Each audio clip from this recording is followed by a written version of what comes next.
How are you supposed to start a church? What would be the thing of most importance?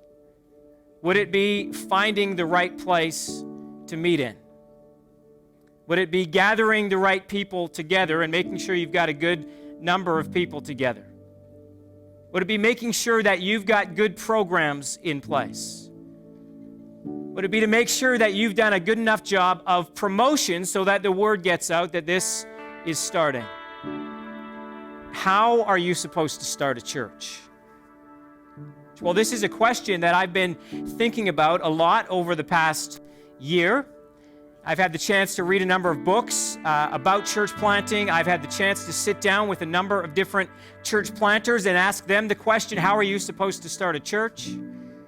I've read a number of accounts of churches that have been planted successfully.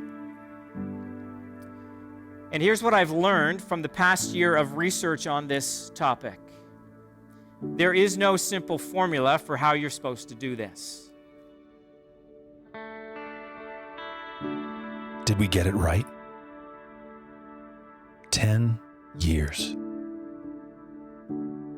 Years that have sometimes felt like one and others more like 100. But after 10 years in Cloverdale, did we pull it off? We bought a couple of buildings. We've continued to grow in numbers. We've expanded our ministries, and hey, we are still here. But is that what marks success? Don't get me wrong, those are things that are certainly worth celebrating. But did we set out just to still be a church in 10 years? To just have a building? To just have people inside that building?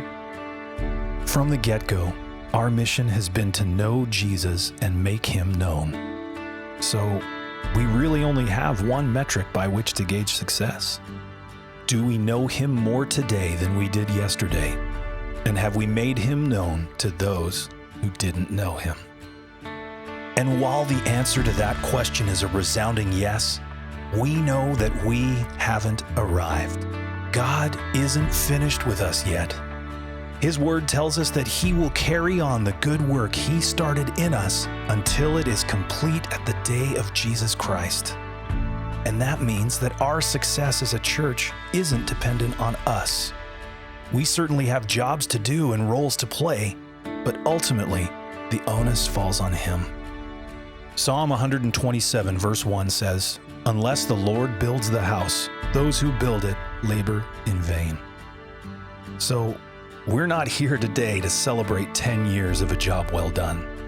Because no matter how hard we try, we can't build his church. What we're here to celebrate today is the new life and joy that comes in a relationship with Jesus Christ. Death to life, darkness to light. We celebrate the only hope that we have in a world that is broken and hopeless. We celebrate the one who through the mountaintops and valleys of life in a fallen world has proven himself faithful again and again and again and again. 10 years. We've seen a lot. It both thrills and terrifies to imagine what we might see in the next 10, but regardless of what the future holds, we will continue striving to be a church that is shaped by the Word, committed to one another, centered on Christ, dependent on God, and mission-focused. Because it's not about today. It's not about 10 years. We celebrate because Jesus is great. We celebrate because he is faithful, and he said he himself would build his church. And it's our prayer that if the Lord waits to return, long after those of us in this room have passed from this life, Crossridge will remain a church that exists to know Jesus and to make him known. Because this is his church, and we are his people, living for his glory.